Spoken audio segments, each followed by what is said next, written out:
மனிதனுக்கு வாழ்க்கை இரண்டு. மனிதனுக்கு வாழ்க்கை இரண்டு. தலைப்பை பார்த்தோன்னா ஒவ்வொரு மாதிரி சிந்தனைகள் உங்களுக்குள்ளே ஓடிக்கொண்டிருக்கலாம். தலைப்பை பார்த்தவங்களுக்கு மாத்திரம் எங்க நாங்க பாக்கிறோம், வர்றதே லேட்டு, கடன்னு உள்ளுக்குள்ள வந்துடுறோம். போர்டில் போட்டிருக்கிறதா படிக்க போறோம். நான்லாம் முந்தையெல்லாம் முதல்ல கர்த்தருக்குள்ள வந்த போது சீக்கிரம் போயிடுவோம். அவங்க போய் என்னென்ன காரியம் நடக்குன்னு பார்ப்போம். இங்க வந்து அவரு அந்த ஊழியக்காரங்க அவங்கெல்லாம் செட்டிங் பண்றதெல்லாம் பார்த்துட்டு உட்காந்துருப்போம், எல்லாம் பண்ணுவோம். அதுபோல முன்கூட்டியே வந்தா தானே பார்க்க முடியாதெல்லாம் இல்ல. மனிதனுக்கு வாழ்க்கை இரண்டு, மனிதனுக்கு மனம் இரண்டு. அது உண்மை இல்ல. இரண்டு மனம் வேண்டும், இறைவனிடம் கேட்டேன். அவன் வேணும்னு கேட்கிறான். ஆனா கர்த்தர் கொடுக்கிறது ஒரே மனம்தான். ஒரே மனத்துல பல காரியங்கள் நடக்கிறது. ஆனால் மனிதனுக்கு வாழ்க்கை இரண்டு. இது என்னது? ஒருவன் இருக்கிறான், அவன் பள்ளியிலே படிக்கிறான், கல்லூரி முடிக்கிறான், அதற்கு பிறகு உத்தியோகத்துக்கு போகிறான், பிசினஸ் பண்ணுகிறான், ஏதோ காரியங்கள் நடக்கிறது. அவனுடைய வாழ்க்கை இரண்டு பகுதியாய் பிரிகிறது. ஒன்று படிக்கிற பகுதி, ஸ்கூல்ல போய் படிக்கிறாரு, காலேஜ் படிக்கிறாரு, பாஸ் பண்றாரு, மார்க் ஷீட்லாம் வாங்கிக்கிறாரு, அது ஒரு பீரியட். அதற்கு பிறகு பிசினஸ், அதற்கு பிறகு அவருக்கு உத்தியோகம் எங்கேயோ, அது ஒரு பீரியட். ஆக ஒருவனுக்கு வாழ்க்கையில இப்படிப்பட்ட காரியத்தில் கூட ரெண்டு வகையான பீரியட் இருக்கிறது அவனுக்கு. அதே போல நம்ம இதுல கூட சொல்லுவோம், சின்ன குழந்தை பருவம், வாலிப பருவம், முதியோர் பருவம் என்றெல்லாம் சொல்லுகிறார்கள். ஆக இப்படி பலதரப்பட்ட பிரிவுகள் இருக்கிறது. அதே போல மனிதனுடைய வாழ்க்கையிலேயும் இரண்டு விதமான வாழ்க்கைகள் இருக்கின்றன. ஒன்று இந்த உலக வாழ்க்கை, ஒன்று இந்த உலக வாழ்க்கை. இந்த உலக வாழ்க்கை டெம்பரவரி. இந்த உலக வாழ்க்கை கொஞ்ச காலம். ஸ்கூலு காலேஜில் படிக்கிறது கொஞ்ச காலமா, உத்தியோகம் பார்க்கறது கொஞ்ச காலமாங்க? ஸ்கூல் காலேஜ் படிக்கிறது கொஞ்ச காலமா, உத்தியோகம் பார்க்கறது கொஞ்ச காலமா? ஸ்கூல் காலேஜ் படிக்கிறது தான் கொஞ்ச காலம். ஸ்கூல் காலேஜ் அதுபோல இந்த உலக வாழ்க்கை கொஞ்ச காலம், டெம்பரவரி. அதுக்கு பிறகு நித்திய வாழ்வு. அதுக்கு பிறகு நித்திய வாழ்வு, செத்த விற்பாடு ஒரு வாழ்க்கை இருக்கிறது. செத்த விற்பாடும் ஒரு வாழ்க்கை இருக்கிறது என்று சொல்லுகிற ஒரே ஒரு மார்க்கம் கிறிஸ்தவ மார்க்கம் தான். மற்ற மார்க்கம் எல்லாம் சொல்லுகிறது என்ன தெரியுமா? செத்த பிற்பாடு அவன் மானாவோ, மயிலாவோ, குரங்காவோ, குயிலாவோ, ஏதோ அவன் எருமையாவோ, ஆட்டுக்குட்டியாவோ பிறக்க போறான், அப்படித்தான் சொல்றாங்க. அப்படித்தானே செத்த பிற்பாடு. ஆனால் நம்முடைய வேதம் சொல்லுகிறது செத்த பிற்பாடும் நமக்கு ஒரு வாழ்க்கை உண்டு. அது இந்த மாதிரி பிறந்து வர்ற வாழ்க்கை இல்ல. இல்ல பிரதர், காலை பிறகு செத்தானா RSS இருக்காரு, அதனால கொஞ்சம் பார்த்து பேசணும்ல. சோதரர் ரைட். ஆக நம் தேவன் சொல்றது இந்த மாதிரிலாம் பிறக்கிறதெல்லாம் கிடையாது. உலகத்துல எல்லாம் பிறக்கிறதெல்லாம் கிடையாது. செத்த பிற்பாடு ஒரு வாழ்க்கை இருக்கிறது. அந்த வாழ்க்கைக்கு நித்திய வாழ்வு என்றே பெயர் வைத்திருக்கிறார். இப்ப இருக்கக்கூடிய வாழ்க்கை நித்தியம் அல்ல, அனித்தியம். என்ன அது அனித்தியம்? ஒரு பெரிய ஊழியக்காரர் சொல்வாரு, ஒரு நாள் வரப்போகிறது, இந்த வால் கிளாக் இருக்க ஓடிக்கிட்டே இருக்கு பாருங்க, வால் கிளாக். ஒரு நாள் வரும், இந்த வால் கிளாக் அப்படியே நிக்க போகிறது, அதுதான் நித்தியம் அப்படிம்பாரு. ஏதாச்சும் புரியுதா உங்களுக்கு? புரியல இல்ல? எனக்கு கூட புரியாம தான் இருந்துச்சு.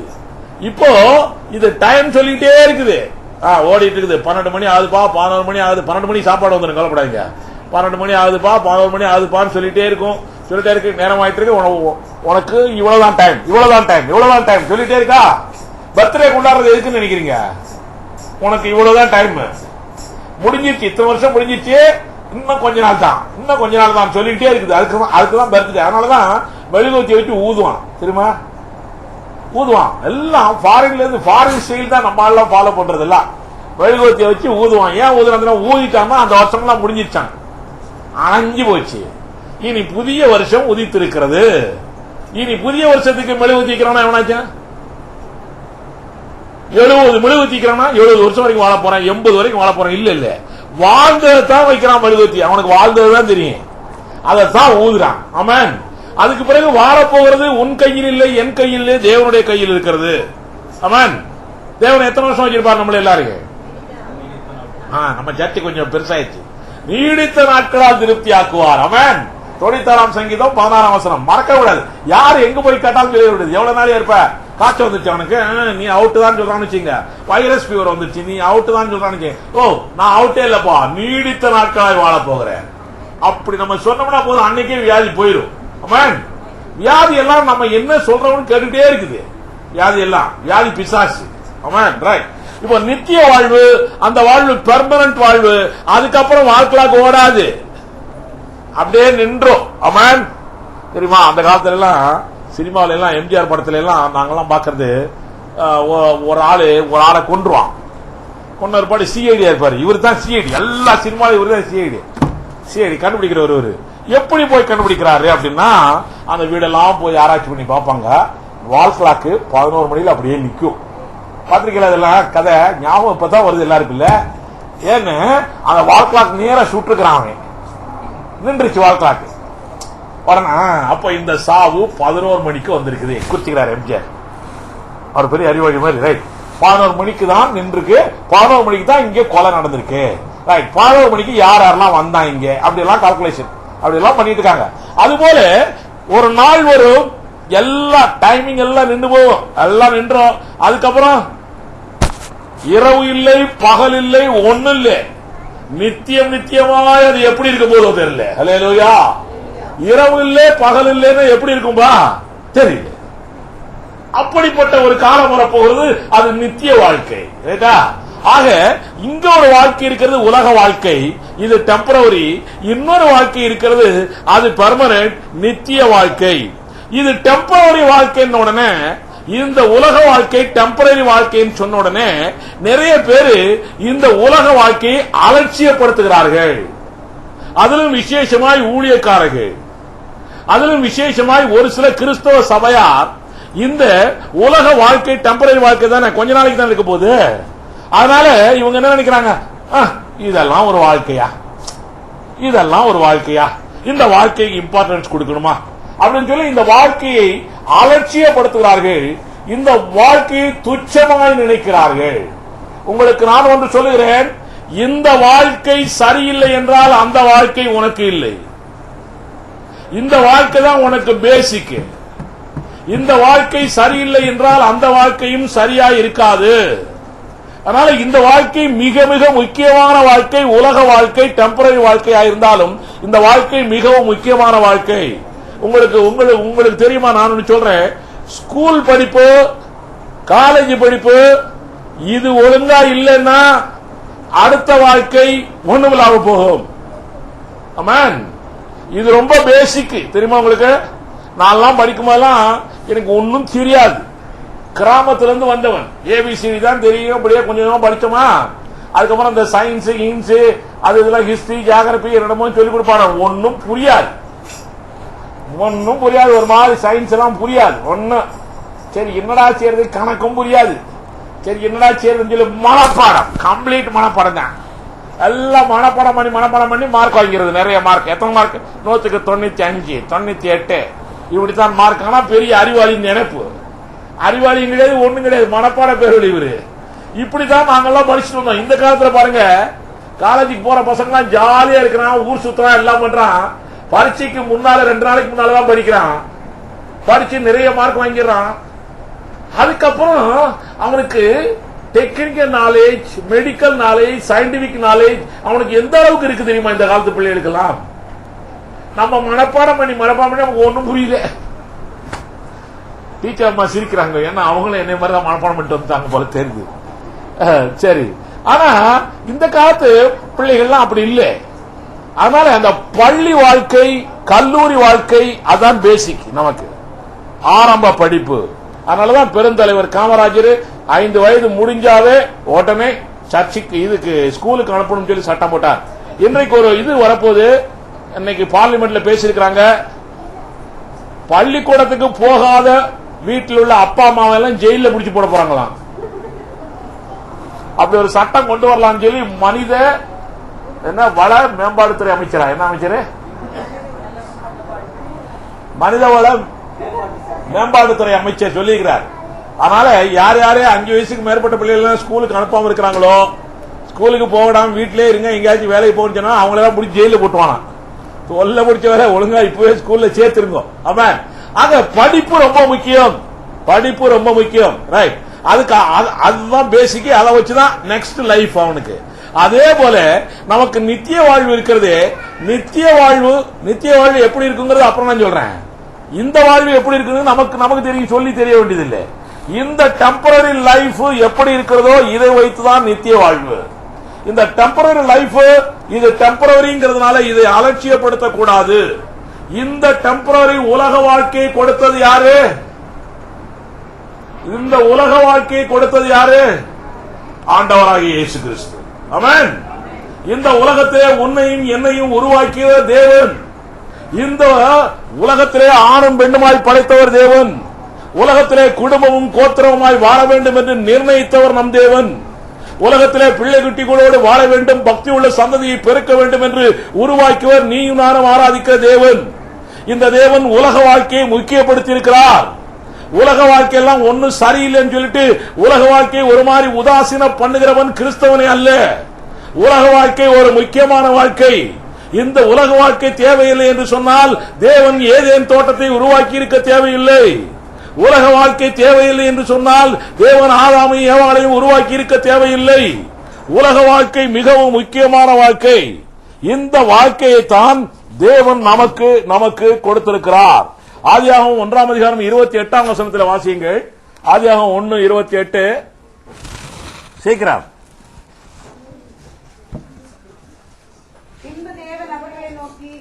நீங்கள் பலுகி பெருகி பூமி நிரப்பி அதை கீழ்ப்படுத்தி சமுத்திரத்தின் மச்சங்களையும் ஆகாய்ச்சி பறவைகளையும் பூமியின் மேல் நடமாடுகிற சகல ஜீவ ஜந்துக்களையும் ஆண்டு கொள்ளுங்கள் என்று சொல்லி தேவன் அவர்களை ஆசீர்வதித்தார். தேவன் உலகத்திலே ஆதாமையும் ஏவாளையும் படைக்கும் பொழுது 5 விதமான அதிகாரங்களை கொடுத்திருக்கிறார்.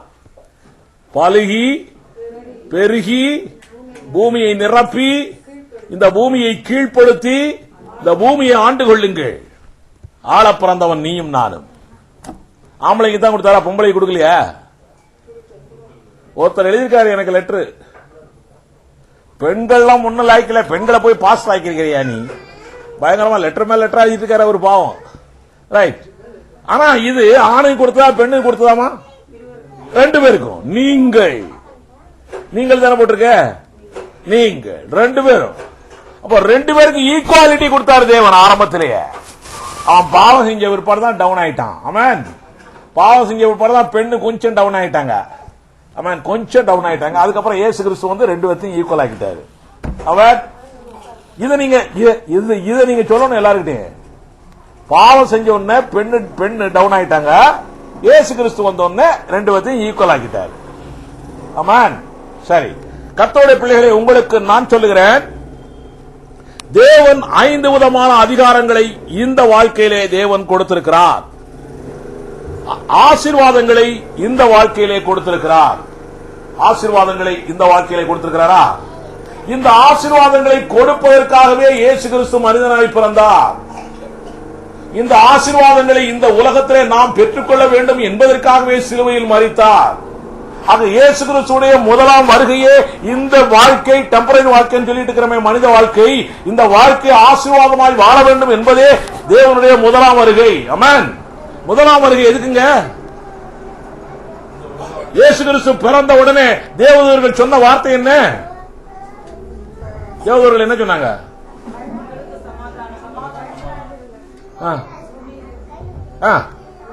சரி, அதெல்லாம் டிசம்பர் மாசம் தான் தெரியும். இப்ப ஒரு சாகர மாசம் அறிவிக்கிறேன். என்னது? சரி, பிறந்துட்டாரு. இன்னொரு வசனம் ஒண்ணு மறந்து போச்சு. அதுல பூமியிலே சமாதானம் உண்டாவதாக. ஆக இந்த பூமியிலே சமாதானம் உண்டாக வேண்டும் என்பதற்காகவே முதலாம் வருகை.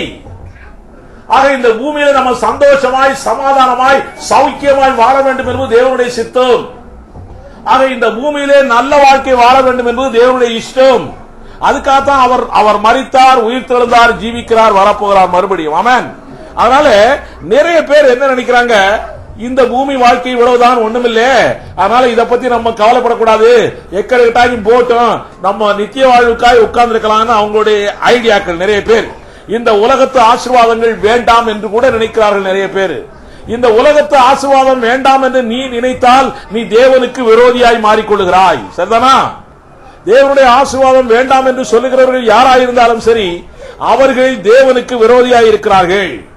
ஆசீர்வாதங்கள் வேண்டாம் என்று சொல்லுகிறவர்கள் யாரோ அவர்கள் எல்லாம் தேவனுடைய படைப்புக்கு விரோதி, படைப்பாளர் சிருஷ்டிகளுக்கு விரோதியாய் இருக்கிறார்கள்.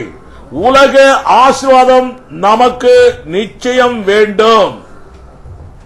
உலக ஆசீர்வாதம் நிச்சயம் வேண்டும். இந்த ஆசீர்வாதம் உலக வாழ்க்கை, டெம்பரரி வாழ்க்கைக்கு தேவை என்று தேவன் வைத்திருக்கிறார். அந்த தேவனுடைய சித்தத்துக்கு விரோதமாய் நாம் போகக்கூடாது. உலகத்திலே ஆசீர்வாதங்கள் உண்டு, இல்லை என்றால் முதலாம் வருகைக்கு விரோதியாய் மாறி போவோம். நித்தியத்துக்குள்ளே நுழைய போகிறோம். நாம் எல்லாரும் நுழைய போறோமா? நித்தியத்துக்குள்ளே நுழைய போகிறோம். நித்தியத்துக்குள்ளே நுழைகிற நீயும் நானும் இந்த டெம்பரரி வாழ்க்கையிலே, உலக வாழ்க்கையிலே ஆசீர்வாதமாய் வாழ வேண்டும் என்று தேவன் விரும்புகிறார். ஆமென். 1 கொரிந்தியர் 15ஆம் அதிகாரம் 19ஆம் வசனம்.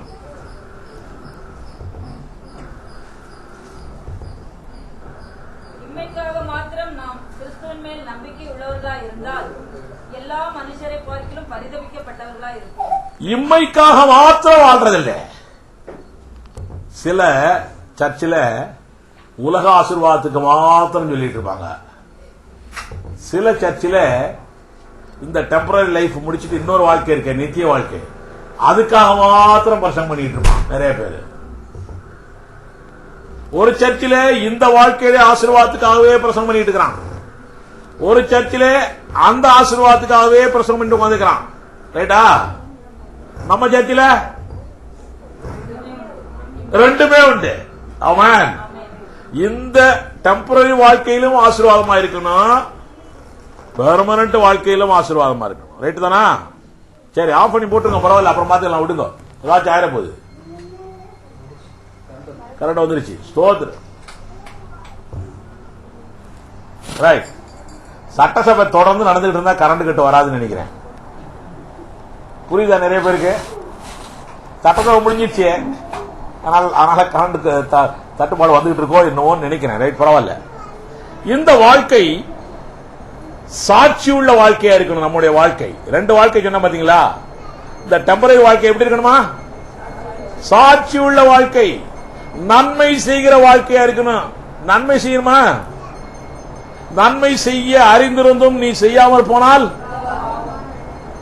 நிறைய பேர் பொய் சொல்றது, திருடுறது, உபச்சாரம் பண்றதா பாவம் நினைச்சிட்டு இருக்கிறான். நீ நன்மை செய்ய அறிந்திருந்தும் அதை செய்யாமல் போனால் பாவம்.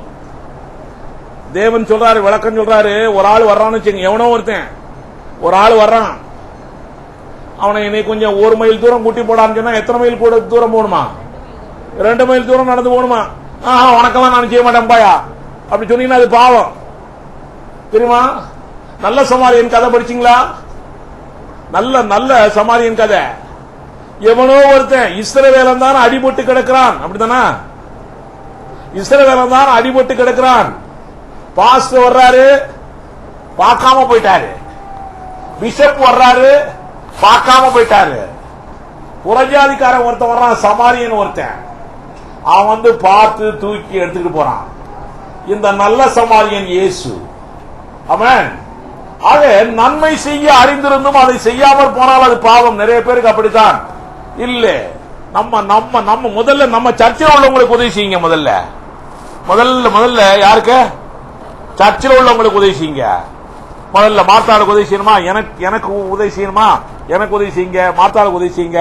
இப்படி எல்லா ஆட்களுக்கும் உதவி செய்யுங்க. ஒருத்தருக்கு ஒருத்தர் உதவி செய்யணும். உங்களுக்கு தான் உதவி செய்யுமா? யாரு இவங்க பேர் என்ன? சில்வியா பாஸ்டுக்கு தான் உதவி செய்வேன், மெடில்டா பாஸ்டுக்கு உதவி செய்ய மாட்டேன். நன்மை செய்ய அறிந்திருந்தும் நீ செய்யாமல் போனால் அது உனக்கு பாவம். அந்த பாவம் சாபமாய் மாறும். சாபத்தினாலே உனக்கு பல கேடுகள் உருவாகும். ஜாக்கிரதையா இருந்தீங்க எல்லாருமே. எல்லாருக்கும் சொல்லுகிறேன். அதனால இந்த உலக வாழ்க்கையிலே தேவன் ஆசீர்வாதத்தை கொடுத்திருக்கிறார். ஆசீர்வாதத்தை பெற்றுக்கொள்ள வேண்டும். சாட்சி வாழ்க்கை வாழ வேண்டும். ஆத்மாக்களை ஈர்க்கின்ற வாழ்க்கை. உங்க வாழ்க்கை எப்படி இருக்கணும் தெரியுமா? மற்ற ஆத்மாக்களை அட்ராக்ட் பண்ணக்கூடிய வாழ்க்கையா இருக்கணும் உங்க வாழ்க்கை. அப்படிப்பட்ட வாழ்க்கை வேணும். எப்படி? மற்ற ஆத்மாக்களை அட்ராக்ட் பண்ணக்கூடிய வாழ்க்கையா இருக்கணும். அல்லேலூயா. நம்மளை பார்த்தாவே எல்லா ஆத்மாங்களும் ஓடிடக்கூடாது. ஐயப்பா இது லாய்க்கு இல்லப்பா, இந்த அம்மாவா இது லாய்க்கு இல்ல, இந்த இவரா லாய்க்கு இல்ல, அப்படியெல்லாம் இருக்கக்கூடாது. நம்மளை அட்ராக்ட் பண்ற அப்படிப்பட்ட வாழ்க்கையா இருக்கணும். தேவனை வெளிப்படுத்துகிற வாழ்க்கையா இருக்கணும் நம்ம வாழ்க்கை. நம்முடைய வாழ்க்கையிலேயே தேவன் வெளிப்படணும். நம்ம பேச்சிலேயே தேவன் வெளிப்படணும். நம்ம பேச்சிலே பிசாசு வெளிப்படக்கூடாது. நம்ம பேச்சிலே பிசாசுடைய கிரியைகள் வெளிப்படக்கூடாது. நம்ம பேச்சிலே தேவன் வெளிப்படணும். இந்த வாழ்க்கை இப்படி நாம் வாழும் பொழுது இந்த வாழ்க்கையினுடைய பலன், இந்த வாழ்க்கையினுடைய முடிவு, இந்த வாழ்க்கையினுடைய கனிதான் நித்திய வாழ்க்கையிலே வெளிப்படும். இந்த டெம்பரரி வாழ்க்கையுடைய கனிதான் நித்திய வாழ்க்கையில் வெளிப்படும். ஆமென். 2 கொரிந்தியர் 5ஆம் அதிகாரம் 10ஆம் வசனம் சொல்லுகிறது, வாசியுங்கள். 2 கொரிந்தியர் 5:10.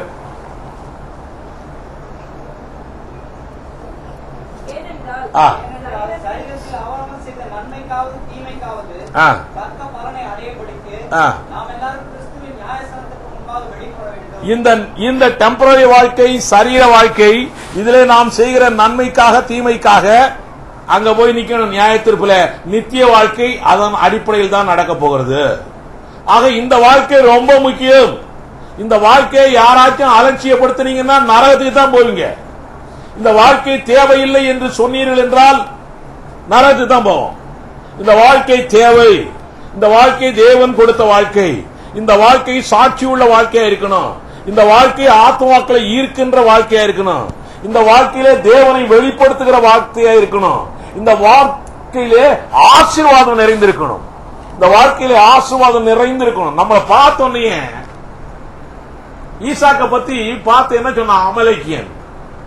அப்பா, உன்னிடத்திலே இருக்கிற தேவன் பெரியவர் எப்படி சொன்னான்?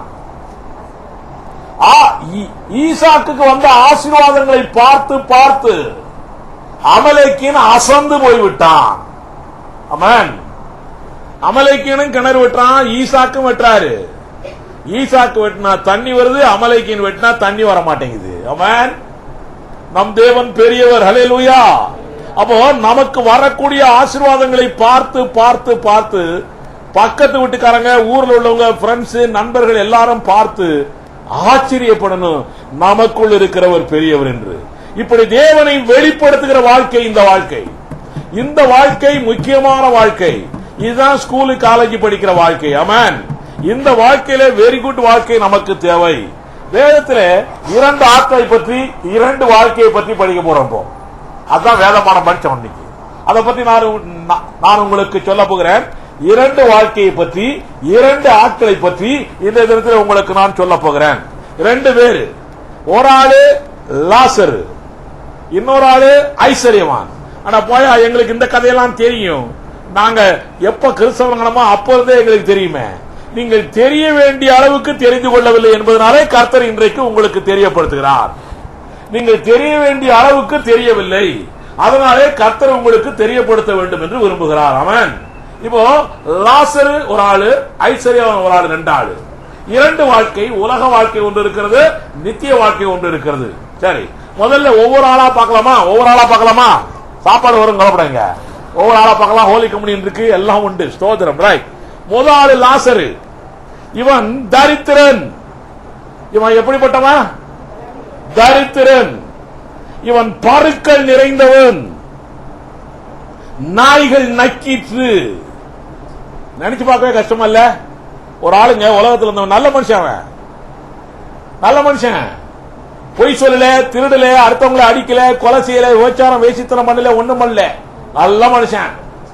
இவன் தரித்திரனா இருந்தான், பருக்கள் நிறைந்திருந்தது, நாய்கள் நக்கிற்று.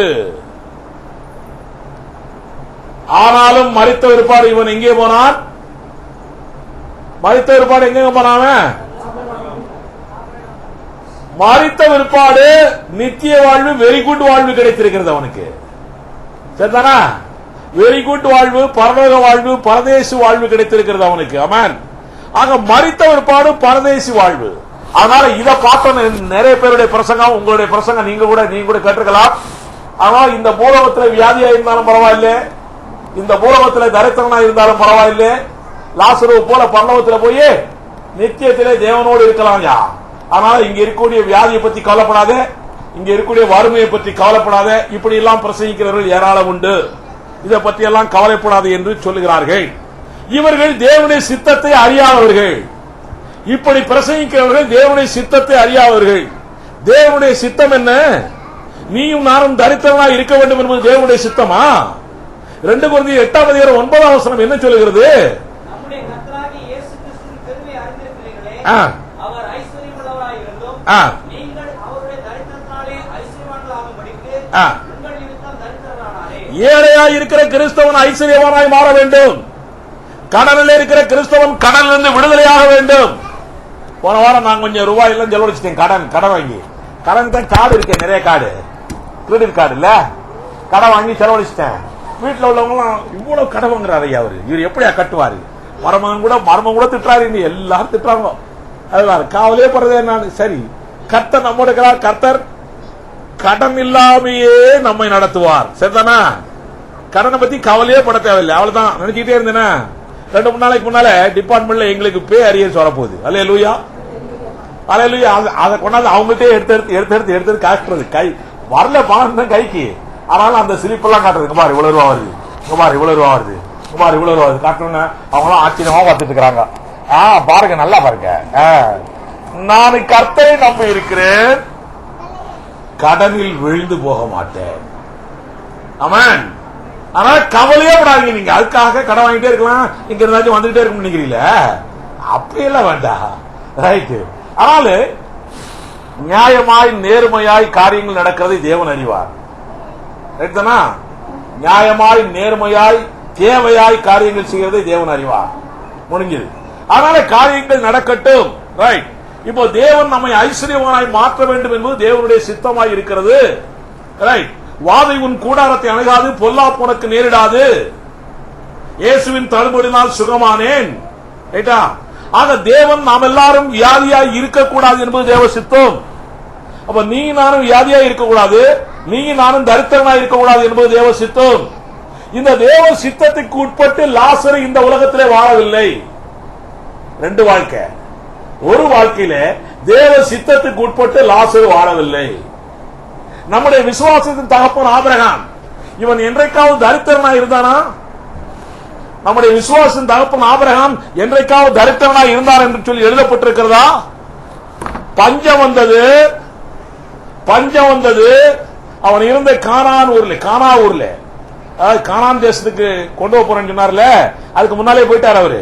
அந்த கானான் தேசத்தில் அவன் இருக்கும் பொழுது பஞ்சம் உண்டாகுது. பஞ்சம் உண்டான போது தேவனிடத்துல கேட்காம ஆபிரகாம், நம்ம என்னமோ ஆபிரகாம் ரொம்ப வெறி கூட்டு நினைச்சிருக்கிறோம். அவரிடத்திலும் குறைகள் இருக்கிறது. நிறைய பேருக்கு அதெல்லாம் தெரியாது. ஆபிரகாம் இடத்திலும் குறைகள் நிறைய உண்டு.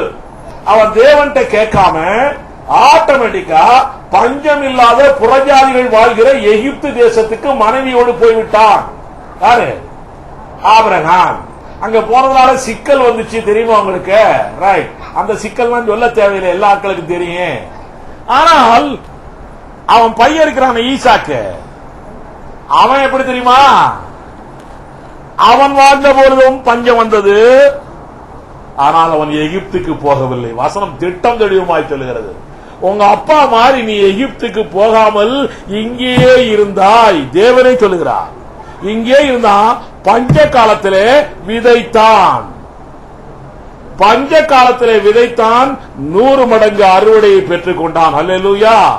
நம் தேவனுடைய சித்தமெல்லாம் நீ 100 மடங்கு அறுவடையை பெற்று வாழ வேண்டும், நீ சந்தோஷமாய் லாபத்தோடு வாழ வேண்டும் என்பதுதான் தேவ சித்தம். ஆக தேவ சித்தத்தின்படி லாசரு வாழவில்லை. ரைட்டா? ஆனாலும் அவன் எங்க போயிட்டான்? பாரடைஸ் போயிட்டான், பரதேசு போயிட்டான் இல்லையா? சொர்க்கத்துக்கு போயிட்டான் இல்லையா? ரைட்டு தானே? நிறைய பேர் நினைக்கிறாங்க நம்ம சொர்க்கத்துக்கு போனா போதும், இங்க கடன் இருந்தானா, கஷ்டம் இருந்தானா, வியாதி இருந்தானா, வறுமை இருந்தானா பரவாயில்ல, லாசர் மாதிரி போயெல்லாம் நினைக்கிறாங்க. இப்படி நினைச்ச நாய் உன்னை நக்கும், ஜாக்கிரதை. பயமா இருக்குதா நிறைய பேருக்கு? இப்படி நினைச்சீங்கன்னா நாய் உன்னை நக்கும், ஜாக்கிரதை. தரித்திரம் உன்னை ஆட்டி படைக்கும், ஜாக்கிரதை. இந்த உலகத்திலே தேவனுக்கு சாட்சியாய் வாழணுமா இல்லையா? தேவனை வெளிப்படுத்தணுமா இல்லையா? தேவன் இன்னார் என்று உலகத்திற்கு காட்டணுமா இல்லையா? உன்னுடைய வாழ்க்கை ஆத்துமாக்களை ஈர்க்கின்ற அட்ராக்ட் பண்ணுகின்ற வாழ்க்கையா இருக்கணுமா இல்லையா? லாசருவை பார்த்து எத்தனை பேர் வந்தான் கிறிஸ்துவுக்குள்ள? லாசருவை பார்த்து எத்தனை பேர் யெகோவா தேவனை வணங்கினான்? ஒருத்தன் இல்லை. தேவனுடைய பிள்ளையே, தேவ சித்தம் இன்னதென்று புரியாமல் இந்த உலக வாழ்க்கை வீணாக்காதே. உலக வாழ்க்கை வீணாக்கினால் உலகத்திலே உனக்கு ஆசீர்வாதம் வராது. லாசரு அப்படித்தான் பண்ணினான். இவன் ஏன் தரித்திரனாய் போனான்? இவனுக்கு ஏன் வியாதி வந்தது, பருக்கள் வந்து, நாய்கள் ஏன் நக்கிட்டு? இதை பத்தி எல்லாம் யோசிக்கணும். இவன் என்ன பொய் சொன்னானா, திருட்டானா, உபச்சாரம் பண்ணானா, கொலை செஞ்சானா, கொள்ளை அடிச்சானா? என்ன பிரதர்? சிம்காம். அவர் பேரை சொல்லும் போது எனக்கு ரொம்ப சந்தோஷம். ஸ்தோத்திரம். Right right. அப்ப நான் இந்த இது பாட்டுகள்லாம் எழுதுவேன் பாருங்க. எழுதும் போதெல்லாம் அவருடைய ஞாபகத்தை வச்சுக்கிட்டே தான் எழுதுவேன் நான். ஸ்தோத்திரம். நான் நைட்டு கூட சொன்னேன், நான் மருமகிட்ட இன்னைக்கு கண்டிப்பா அவர் வருவாரு, ஏன்னா முதல் வாரம் வருகிறேன் என்று பிராமிஸ் பண்ணியிருக்கிறார். ஆமென். முதல் வாரம் வருவேன். அடுத்த வாரம் எல்லாம் படிக்க போறாரு. படிப்பு முக்கியம் தானே. சரி, ஸ்தோத்திரம். முதல் வாரம் வருகிறேன் என்று கர்த்தருக்காய், நமக்கால கர்த்தருக்காய் வருகிறார். ஆமென். சரிதானே பிரதர்? கர்த்தருக்காய் வருகிறேன்னு தெரியுமா சொல்லுங்க. அம்மா சொல்லியோ, அப்பா சொல்லியோ, பாஸ்டர் சொல்லியோ இல்ல, கர்த்தர் சொல்லிதான் நான் வர்றேன் அப்படி சொல்லுங்க. அதான் உங்களுக்கு ஆசீர்வாதம். ஆமென். சரி, ஸ்தோத்திரம். ரைட். இப்போ இவனுக்கு இப்படிப்பட்ட நிலை ஏன் ஏற்பட்டது? லாசருக்கு ஏன் இப்படிப்பட்ட நிலை? ஒன்னே ஒண்ணு, நம்ம எல்லாருக்குமே ஆவி, ஆத்மா, சரீரம் 3 இருக்கிறது. இருக்குதா? ரைட். என் ஆத்மாவே கர்த்தரை ஸ்தோத்திரி என்று ஒரு ஜெபம் சொல்லுகிறோம். ரைட்டா? இதை பற்றி எல்லாம் விளக்கம் உங்களுக்கு நான் சொல்லி இருக்கிறேன். உன்னுடைய ஆவிதான் ரட்சிக்கப்பட்டிருக்கிறது. சரிதானா? சொல்லி இருக்கிறேன்னா நம்முடைய சபையாருக்கு தெரியும் இதெல்லாம். நம்முடைய ஆவிதான் ரட்சிக்கப்பட்டிருக்கிறது. ஆத்மா இன்னும் ரட்சிக்கப்படவில்லை. தினந்தோறும் ரட்சிப்புக்குள் வந்து கொண்டே இருக்கிறது ஆத்மா. சரீரம் ரட்சிக்கப்பட்டிருச்சா? சரீரம் இது ரட்சிக்கப்பட்டிருந்தா நான் செக்க செவ்வேறு பயங்கரமா இருப்பான்ல. ஆமென். சரீரம் ரட்சிக்கப்படவே இல்லை. இன்னும் ஒரு நாள் வரும். எப்போ? இயேசு கிறிஸ்து வரும் பொழுது இந்த சரீரம் ரட்சிக்கப்படும், மர்வமாக ஓடியே போயிடும். அல்லேலூயா. பறந்துடும். ஆமென். பறந்துடும். யாரும் வந்து கூட்டிட்டு போக தேவையில்லை, ஆட்டோமேட்டிக்கா பறந்துடும். விசா வேணுமா? ரெடியா வச்சிருக்கிறேன் நான் விசாலாம். யாரெல்லாம் விசா வச்சிருக்கிறது ரெடியா? எல்லாரும் ரெடியா இருக்கிறீங்கப்பா. என்னோட வரத்துக்கு ரெடியா? ஸ்தோத்திரம். கர்த்தர் நல்லவர். பாஸ்போர்ட் எப்போ வாங்கியாச்சு இல்ல? பாஸ்போர்ட் வாங்கியாச்சு. விசா வேணும், அதான் முக்கியம். பாஸ்போர்ட் இருந்தா போக முடியாது. இதுக்கெல்லாம் வெளிநாட்டுக்கெல்லாம் விசா வேணும். ஆமென். ரைட். விசா எல்லாம் பத்திரமா வச்சுக்கோ. டெய்லி விசா சரியா இருக்கான்னு பாத்துங்க. விசாவில் சீல் போட்டிருக்கா, ஒழுங்கா இருக்கா என்னன்னு பாத்துங்க. இல்லன்னா போக முடியாது. ஆமென். ரைட். இப்போ ஆவி, ஆத்மா, சரீரம் 3 இருக்கிறது. ஆவி ரட்சிக்கப்பட்டிருக்கிறது. ஆத்மா தினந்தோறும் மர்வமாய் கொண்டிருக்கிறது. சரீரம் ஒரு நாளைக்கு ரட்சிக்கப்பட போகிறது. ரைட்டா? இந்த ஆவியிலே தான் தேவனுடைய வார்த்தைகள் எழுதப்படுகின்றன. ஆவியிலே தேவனுடைய வார்த்தைகள் எழுதப்படுகிறது. இந்த ஆவியிலே எழுதப்படுகிற வார்த்தை, அதனாலதான் இன்னைக்கு நம்ம விசுவாச அறிக்கையில சொன்னோம், இன்றைக்கு என்னுடைய இருதயம் தேவனுடைய வார்த்தைக்கு நேராய் திறந்து இருக்கிறது. சொன்னமா? அப்போ இருதயமாகிய ஆவியிலே தேவனுடைய வார்த்தை எழுதப்படுகிறது. இது உடனே ஆத்மாவுக்கு சொல்லுது, ஓ என் ஆத்மாவே கர்த்தரே ஸ்தோத்திரி. மத்தியா சிம்காம் படிச்சிருக்காரு, பைபிள் காலேஜ் படிச்சதுனால தைரியமா வாயிலிருந்து வார்த்தைகள் வருது அவருக்கு. ஆமென். அதுக்கு முன்னாலே புரியாமல் இருந்தார் அவரு. இப்ப படிச்சா புரிஞ்சிருச்சு அவருக்கு. சரியான பிரதர்? Very good. பத்தியா? ஆக தேவனுடைய பிள்ளைகளை உண்மையில் நமக்கு புரிய புரிய நம்ம அறியாமலே சந்தோஷம் வரும். தெரியுமா? கிளாஸ்ல எல்லாம் நமக்கு மார்க் அதிகமா வர வர நமக்கு ரொம்ப சந்தோஷமா இருக்கு. தெரியுமா? 3rd ரேங்க் வாங்கிட்டு முடிச்சுங்க, ஃபர்ஸ்ட் ரேங்க் வாங்கணுங்கிற ஐடியா வரும் நமக்கு. 2nd ரேங்க் வாங்கிட்டு முடிச்சுங்க, ஃபர்ஸ்ட் ரேங்க் வாங்கணுங்கிற ஐடியா வந்துட்டே இருக்கும். ஆமென். ஃபர்ஸ்ட் ரேங்க் வாங்கிட்டு முடிச்சுங்க, அப்புறம் என்ன ஐடியா வரும்? இல்ல நமக்கு மேல ஒருத்தரும் போகக்கூடாதுங்கிற எண்ணம் வரும். அதுக்கு ஏற்றபடி படிச்சுக்கிட்டே இருக்கணுங்கிற எண்ணம் வரும். ஆமென். சரிதானே? ஆமென். ரைட்டா? அப்படி இருக்கும் எண்ணங்கள். நான் ஃபெயில் மார்க் வாங்கிட்டு இருக்கிறேன், எனக்கு ஏன் இதெல்லாம் சொல்றேன்னு நிறைய பேர் கேட்டு இருக்காங்க. ஃபெயில் மார்க் எல்லாம் பாஸ் மார்க், பாஸ் மார்க் எல்லாம் first mark. Hallelujah. Fail pass pass first, fail pass pass first, அப்படியே போகணும். அப்படியே ரொட்டேஷன் தான். அவன் அதனால முதல்ல ஃபெயில் ஆகணும். அப்படியா? சரி, ரைட், பரவாயில்ல. எப்படியோ ஆக ஆவியிலே எழுதப்பட்ட வார்த்தையின்படியே செயல்பட வேண்டும்.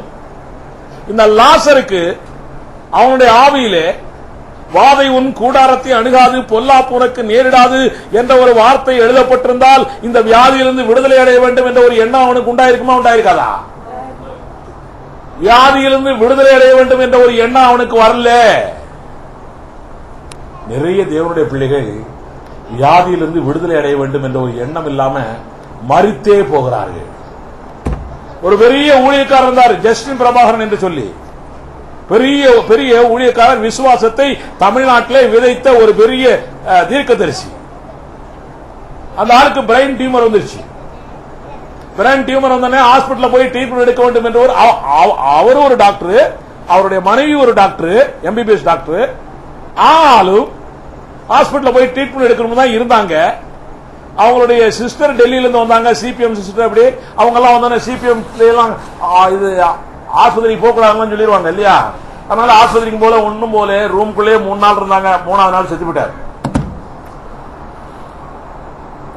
சாக வேண்டும் என்பது தேவ சித்தம் அல்ல, நீ உயிரோடு இருந்து செழிக்க வேண்டும் என்பது தேவ சித்தம்.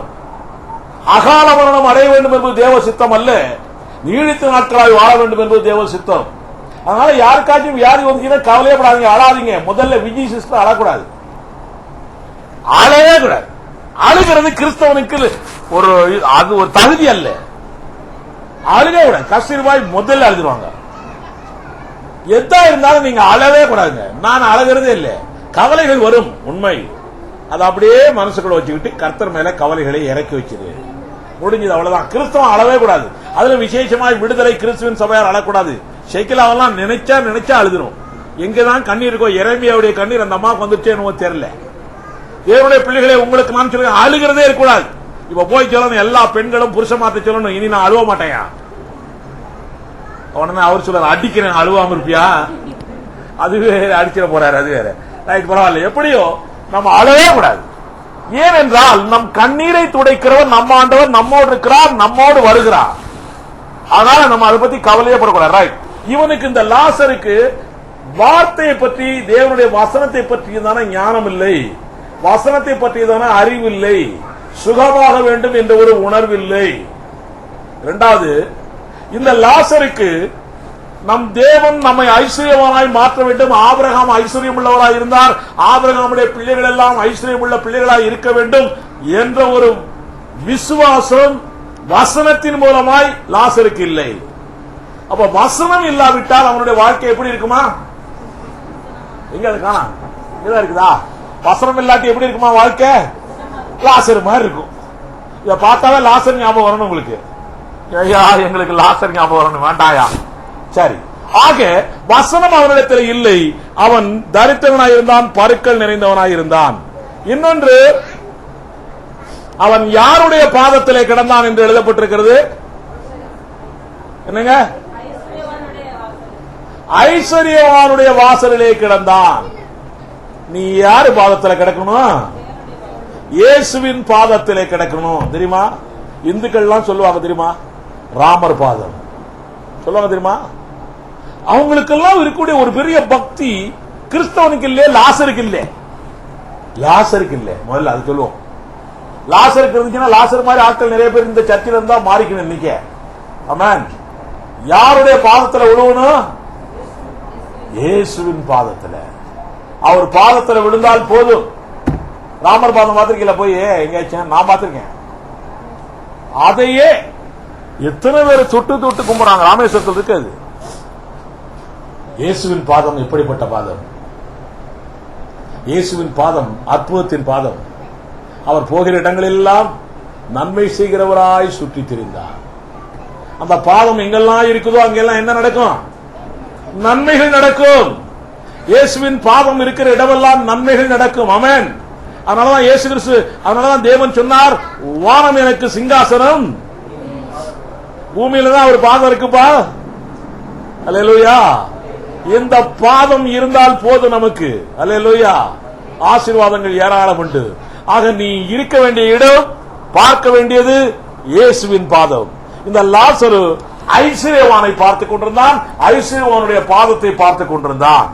இன்னொன்று, மூன்றாவது காரியம், நீயும் நானும் எதை பார்க்க வேண்டும்? உதவி வரும் கண்மலையை நோக்கி பார்த்துக் கொண்டிருக்க வேண்டும். உதவி எங்கிருந்து வரும்? செந்தில்குமார் எங்க இருந்து வரும் உதவி? உங்க இன்ஜினியர் இருந்து வருமா? யூனியன் ஆல்ட் இருந்து வருமா? உதவி எங்க இருந்து வரும்? உதவி வரும் கண்மலை நோக்கி பார்க்கின்றேன், வானமும் வையமும் படைத்தவரை நான் பார்க்கின்றேன். எங்க வாங்கின? உதவி வரும் கண்மலை நோக்கி பார்க்கின்றேன். என்னைக்காவது வானத்தை நோக்கி பார்த்திருக்கீங்களா? பூமியவே பார்த்துட்டு இருக்கிறீங்களா? வானத்தை நோக்கி பாருங்க. பூமியை மாத்திரமே பார்த்து கொண்டிருக்கிற ஒரு பெரிய மிருகம் இருக்கிறது. எது அது? பன்னி. அப்படி சொன்னா தான் நம்ம ஆட்களுக்கு தெரியும். அது என்ன மிருகமா? பாத்தியாரமா? பன்னி. நீ பூமியே பார்த்துட்டு இருக்காத. உன்னை நான் சொல்லப்பா, வானத்தை பாரு, வானத்தை பாரு. ஆபிரகாம் சொன்னா எல்லாரையும் ஜெயிச்சுட்டு வர்றாரு. ஜாலியா ஜெயிச்சுட்டு வரும்போது அந்த ராஜாக்கள், சோதம் ராஜாக்கள், அவங்க எல்லாருமே, சாலோமின் ராஜாக்கள் எல்லாருமே இல்ல, சோதம் ராஜாக்கள் எல்லாம் அவனுக்கு கொண்டாந்து வெள்ளி பொண்ணும் எல்லாத்தையும் கொண்டாந்து கொடுக்கறாங்க. தாவீது என்ன செய்யறாரு? அப்பா இந்த வெள்ளி பொண்ணெல்லாம் வேண்டாம், நீ கொடுக்கறதுனால நான் பணக்காரனாக, நான் எப்படி ஆகும் தெரியுமா பணக்காரனா? உதவி வரும் கண்மலை நோக்கி பார்க்கின்றேன், வானமும் வையமும் படைத்தவரை நான் பார்க்கின்றேன். அங்க பாக்குறாரு.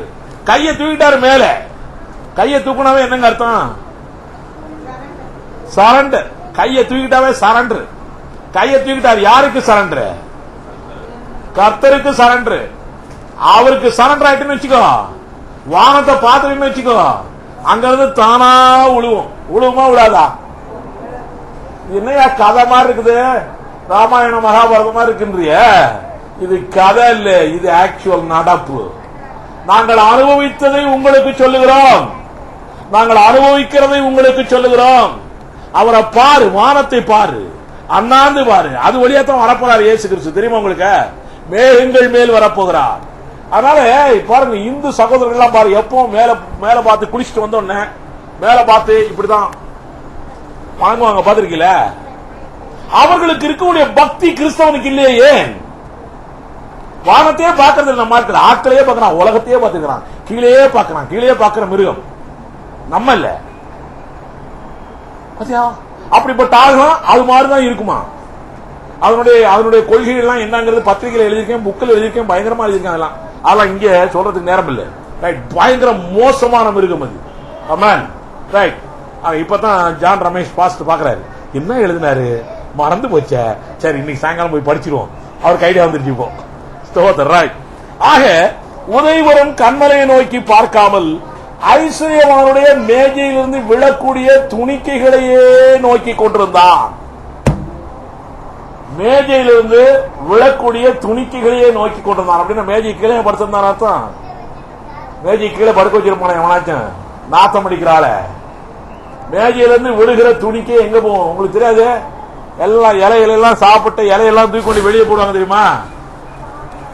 அதுலதான் இருக்கும் சாப்பாடு கீப்பாடு கூட்டு பொரியல் எல்லாம் இருக்கும் தெரியுமா? அதை ஒரு சில ஆட்கள் எல்லாம் எடுத்து பொறுக்கி சாப்பிட்டு இருப்பாங்க. பாத்திருக்கீங்களா? அந்த நிலையிலே லாசர் இருந்திருக்கிறான். அங்கிருந்து துணிக்கைகள் எவ்வளவு விழும், மிச்சம் எவ்வளவு கிடைக்கும், இதே எண்ணத்துல தான் உட்கார்ந்து இருக்கிறான் லாசர். தேவனுடைய பிள்ளைகளை உங்களுக்கு நான் சொல்லுகிறேன், உதவி வரும் கண்மலையை நோக்கி பார். ஆட்டோமேட்டிக்கா லாசருடைய காரியங்கள் உனக்கு நடக்காது. கர்த்தர் என் மேய்ப்பராய் இருக்கிறார், நான் தாழ்ச்சி அடையேன். இந்த விசுவாசம் லாசருக்கு இல்ல. கர்த்தர் என் மேய்ப்பர், ரைட் தானா? அவர் நடத்துவார். He is the shepherd. நடத்துவார். ஆட்டுக்குட்டி பின்னாலே போகுமா? கவலையே இல்லை. சரிதானா? ஆட்டுக்குட்டி என்னை எங்கேயா கூட்டி போறேன்னு கேக்குமா? என்னைக்காச்சும் கேட்குமா ஆட்டுக்குட்டி? கேட்க. ஏன்னா என் மேய்ப்பர் பெரியவர், என் மேய்ப்பர் கூட்டிக் கொண்டு போவார் நல்ல இடத்துக்கு. கர்த்தர் என் மேய்ப்பராய் இருக்கிறார் என்ற ஒரு விசுவாசம் இவனுக்கு இருந்திருந்தால் இவன் தாழ்ச்சி அடைந்திருக்க மாட்டான். இப்ப தாழ்ச்சி அடைந்து போய்விட்டான், மோசமா போயிட்டான். ஆக தேவனுடைய பிள்ளைகளை உங்களுக்கு நான் சொல்கிறேன், உன்னை மேய்க்கிறவர் கர்த்தர் தான். செகண்ட் தான் ஒய்ஃபோ ஹஸ்பண்டோ, ஃபர்ஸ்ட் அவர்தான் உன்னையும் என்னையும் மேய்க்கிறவர். இரண்டாவது ஆள் தான் புருஷக்காரன் பொண்டாட்டி எப்படியோ. ரைட். அடுத்த பாயிண்ட் முதல்ல கர்த்தர் என் மேய்ப்பர். இப்படி ஒரு நினைவு அவனுக்கு இல்லை. உங்களுக்கு நான் சொல்லுகிறேன், கலாத்தியர் 3ஆம் அதிகாரம் 7-9 வசனங்கள் சொல்லுகிறது, ஆபிரகாமுக்கு உண்டான ஆசீர்வாதம் யாருக்கு உண்டு என்று சொல்லுகிறது? புறஜாதிகளுக்கு உண்டு என்று சொல்லுகிறது. சரிதானா? புறஜாதிகளாய் இருந்து கிறிஸ்தவர்களாய் மாறிய உனக்கும் எனக்கும் உண்டு என்று சொல்லுகிறது. புறஜாதிகளுக்கே ஆபிரகாமினுடைய ஆசீர்வாதம் உண்டு என்றால் லாசர் யாரு? புறஜாதிக்காரனா? இஸ்ரவேலன், மாம்ச பிரகாரமான இஸ்ரவேலன். இந்த இஸ்ரவேலனுக்கு ஆபிரகாமின் ஆசீர்வாதம் இல்லாம இருக்குமா? இந்த விசுவாசம் அவனுக்கு இல்லை. அதனாலே அவனுக்கு ஆசீர்வாதம் இல்லாமல் இந்த உலக வாழ்க்கை மோசமான வாழ்க்கையாய், தரித்திரம் உள்ள வாழ்க்கையாய், வியாதி உள்ள வாழ்க்கையாய் போய்விட்டது. வியாதியோடு வாழ்ந்திருக்கிறான், வறுமையோடு வாழ்ந்திருக்கிறான். அப்ப வியாதி, வறுமை இதெல்லாம் இருந்தது. ஆனாலும் கர்த்தருடைய பிள்ளைங்கிற உணர்வு மாத்திரம் இருந்திருக்கு அவனுக்கு. அவ்வளவுதான். நிறைய பேர் அப்படிதான் தெரியுமா, நான் கிறிஸ்தவன், அவ்வளவுதான். மற்றபடி அவனுக்கு ஒரு ஆசீர்வாதம் கிடைக்காது. ஆனாலும் பரலோகத்துக்கு போயிருவான் லாசர் மாதிரி. உனக்கு ஆசீர்வாதம் வேணுமா? கிறிஸ்தவனா மாத்திரம் இருக்கணுமா? சொல்லுங்க பார்க்கலாம். ஆசீர்வாதம் உள்ள கிறிஸ்தவன் அவன். அதான் பிளஸ்ஸி பேர் வச்சிருக்காங்க போல இல்ல. ஆசீர்வாதம் உள்ள கிறிஸ்தவன். ஆமென். ஆசீர்வாதம் இல்லாத கிறிஸ்தவனா இருக்கக்கூடாது. அல்லேலூயா. பிளஸ்ஸின்னு பேர் வைக்கிறது சிபிஎம் காரங்க வைப்பாங்க. ஆனா ஆசீர்வாதம் வேண்டாமாங்க. இன்னும் தெரியல, ரைட், எப்படியோ. ஆனா ஆசீர்வாதம் நமக்கு தேவை. ஆமென், ரைட். இப்போ இன்னொரு ஆளை பாக்குறேன். இன்னொரு ஆள், இரண்டாவது ஆளு யார்? அவரு ஐஸ்வர்யவான். ஐஸ்வர்யவான் எப்படி வாழ்ந்தானாம்? லூக்கா 16:19 வாசிங்க.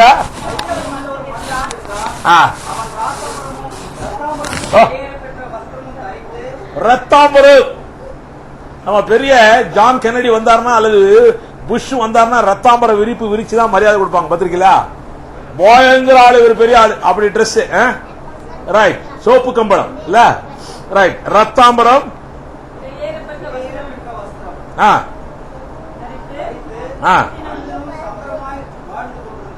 சம்பரமாய் வாழ்ந்து கொண்டிருந்தான். Luxurious life. எப்படி லைஃப்? Luxurious life. தமிழ்ல என்ன சொல்லலாம்?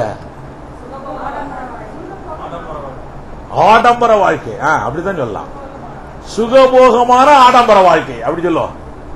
சுகபோகமா இருக்கக்கூடாத, சுகமா இருக்கக்கூடாத, இருக்கலாம். சுகபோகமான ஆடம்பர வாழ்க்கை. இப்படி அவன் வாழ்ந்து கொண்டிருந்தான். ரைட்டா? ரைட். இவன் என்னையா தப்பு செஞ்சான்? இவன் இருந்தா நல்லா சுகமா இருந்தான், செழிப்பா இருந்தான், நல்லா வாழ்ந்தான். ரைட்டா? வாழ்ந்தானா? வாழ்ந்தான். செத்தான். ஒரு வாழ்க்கை முடிஞ்சிருச்சா? டெம்பரரி வாழ்க்கை முடிஞ்சிருச்சா? உலக வாழ்க்கை. அடுத்த வாழ்க்கைக்கு போறாரு. அடுத்த வாழ்க்கைக்கு எங்க போறாரு? இவரு நித்திய வாழ்க்கையில பாதாளத்துக்கு போயிட்டாரு. அங்கே கஷ்டம், கண்ணீர், கவலைக்கு போயிட்டாரு. இவர் என்னையா தப்பு பண்ணாரு? போய் சொன்னாரா? திருடினாரா? கொலை செஞ்சாரா? கொள்ளை அடிச்சாரா? வேசித்தனம் பண்ணாரா? என்ன பண்ணாரு? ஒண்ணுமே பண்ணல. ஏதாச்சும் பண்ணாரு அவர்? பாவம் ஒண்ணும் இல்ல. ஆனா நம்ம ஆட்களுடைய பிரசங்கம் தெரியுமா? 25ஆம் வசனம் வாசிங்க.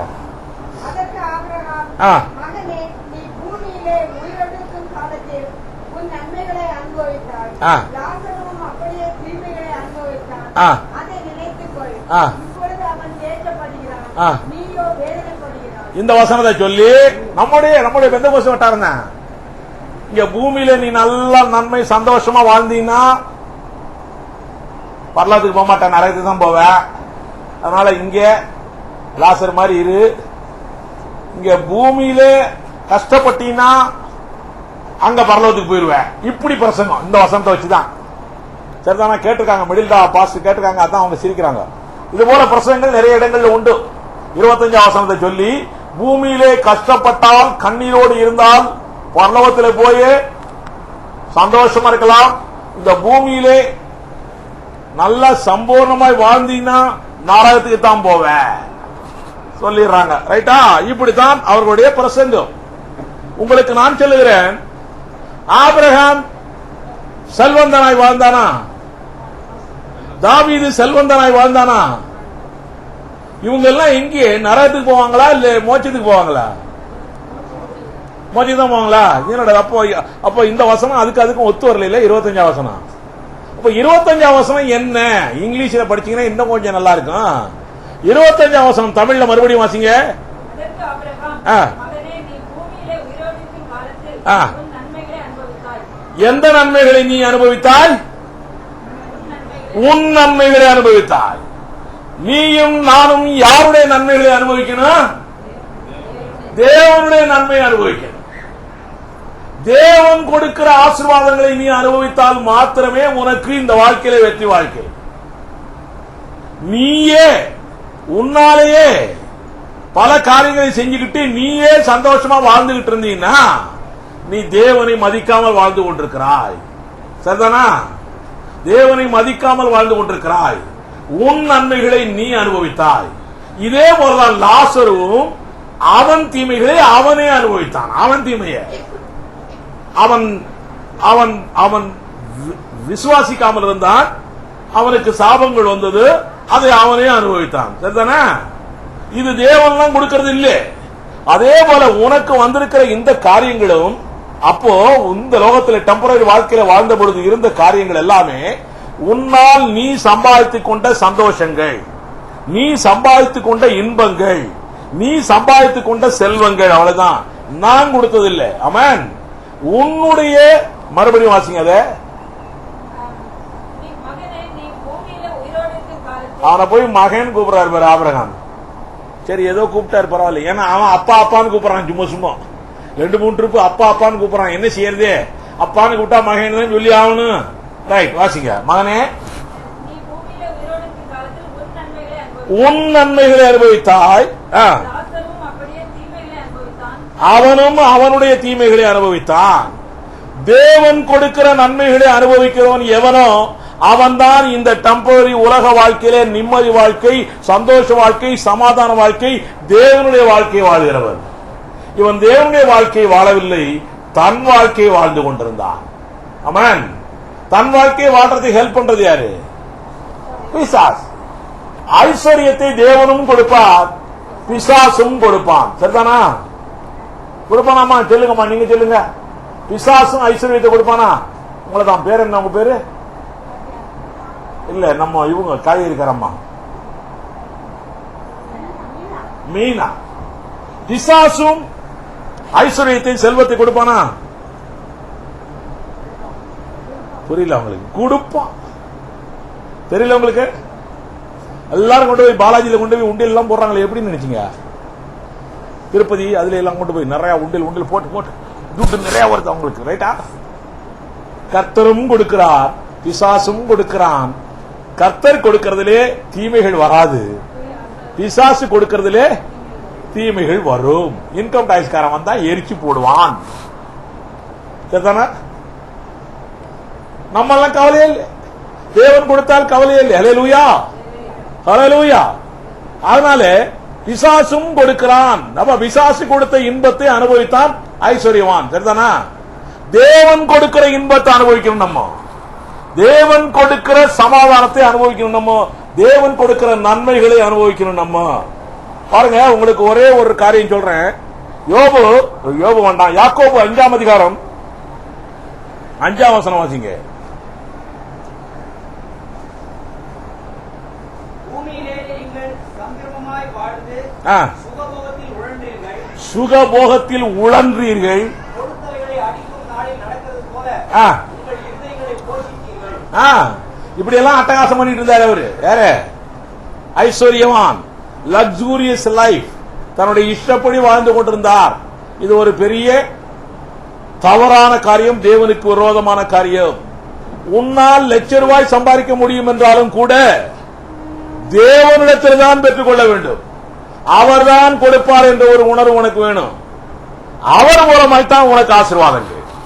ஐஸ்வர்யவான் தன்னாலே முடியும் என்று சொல்லி லக்ஸூரியஸ் வாழ்க்கை வாழ்ந்தான். அது ஒன்றுமில்லாமல் போய்விட்டது. லூக்கா 12ஆம் அதிகாரம் 21ஆம் வசனம் வாசிங்க. லூக்கா 12:21. தேவனிடத்தில் ஐஸ்வர்யவானாய் இராமல் தனக்காகவே பொக்கிஷங்களை சேர்த்து வைக்கிறவன் இப்படியே இருக்கிறான் என்றார். யாரிடத்தில் நம்ம ஐஸ்வர்யவானா இருக்கணுமா? தேவனிடத்திலிருந்து ஐஸ்வர்யத்தை பெறுகிறது ஒன்று, தானே பொக்கிஷத்தை வைத்துக் கொள்ளுகிறது ஒன்று. தானே பொக்கிஷத்தை வைத்துக் கொள்ளுகிறவன் தான் ஐஸ்வர்யவான். இவன் கதையில வர்றவன் தேவனிடத்திலிருந்து பொக்கிஷத்தை பெற்றுக் கொள்ளணும், ஐஸ்வர்யத்தை பெற்றுக் கொள்ளணும். ஆமான். ஆக முதல்ல இவன் வைத்திருந்த லக்ஸூரியஸ் ஐஸ்வர்யம் எல்லாம் இவனாலே காரியங்கள் நடந்தது. தேவனிடத்திலிருந்து பெற்றுக்கொண்ட ஆசீர்வாதம் இல்லை. தேவனிடத்திலிருந்து ஆசீர்வாதங்களை பெறாமல் நீங்கள் சம்பூரமாய் பயங்கரமா வாழ்ந்தீங்கன்னா அடுத்த வாழ்வு நித்திய வாழ்வு பாதாளத்துக்குள் தான் போய் முடியும். இரண்டாவது காரியம், ஏழைக்கு இறங்குகிறவன் கர்த்தருக்கு கடன் கொடுக்கிறான் என்று வேதம் சொல்லுகிறது. சரிதானா? ஏழைக்கு உதவி செய்யணுங்க. ரைட்டா? யாக்கோபு 1:27 சொல்லுகிறது, வாசிங்க.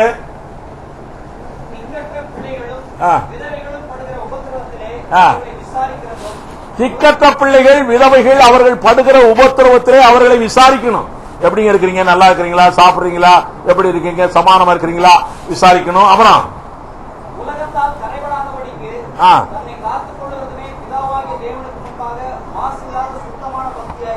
பக்தினா என்ன? சும்மா ஏதோ சர்ச்சைக்கு வர்றது, காணிக்கை கொடுக்கிறது, அல்லேலூயா சொல்றது இதுதான் பக்தி என்று நினைத்துக் கொண்டிருக்கிறது அல்ல. இதுவும் பக்தியிலே ஒரு வழி. ஆனால் திக்கற்ற பிள்ளைகளையும் விதவைகளையும் விசாரிக்க வேண்டும், ஏழைகளுக்கு இறங்க வேண்டும். அதுதான் பக்தி. நம்ம இப்ப மீனா சிஸ்டர் வந்திருக்காங்க தெரியுமா?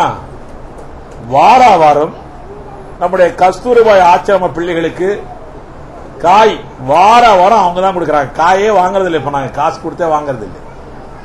அவன் கரங்களை தட்டி தேவனுடைய நாமத்தை மகிமைப்படுத்தலாம். வாரம் கொடுக்கறாங்க. திக்கற்ற பிள்ளைகளையும் விதவைகளையும் விசாரிக்கிறதுதான் மாசற்ற பக்தி. தேவன் விரும்புகிறது அதுதான். ஆமென். பெரிய ஆசீர்வாதம் உங்களுக்கு உண்டு.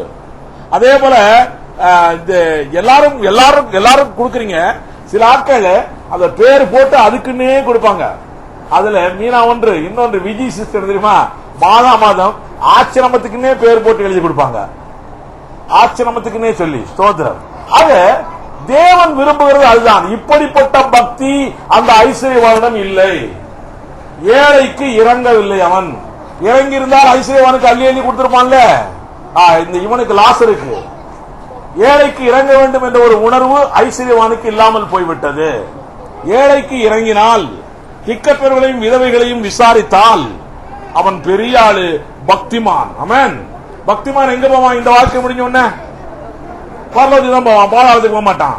இவன் இரண்டாவது பாயிண்ட் நான் சொன்னேன், இவன் ஏழைக்கு இறங்கவில்லை. மூன்றாவது பாயிண்ட், இவன் வசனத்தின்படியே நடக்கவில்லை. வசனத்தின்படி எப்படி தெரியுமா? இவன் சொல்றான், நான் தான் நரகத்துக்கு வந்துட்டேன், பரவாயில்ல, என்னுடைய அண்ணன் தம்பி எல்லாம் ஊர்ல இருக்கிறான், அவனும் செத்து போய் இந்த மாதிரி என்ன மாதிரி இடத்துக்கு வந்துடக்கூடாது. அதனால இப்ப லாசர் இருக்கிறானே, இந்த லாசர் அனுப்பு ஊருக்கு. லாசர் செத்து போன ஆள் அங்க போய் நின்று ஏதாவது சொன்னார்னா என்னுடைய அண்ணன்மாரெல்லாம் மனம் மாறிடுவான். அதனால அனுப்புன்றாரு. யாரு? ஐஸ்வர்யவான். அதுக்கு ஆபிரகாம் சொல்றாரு, வாசிங்க.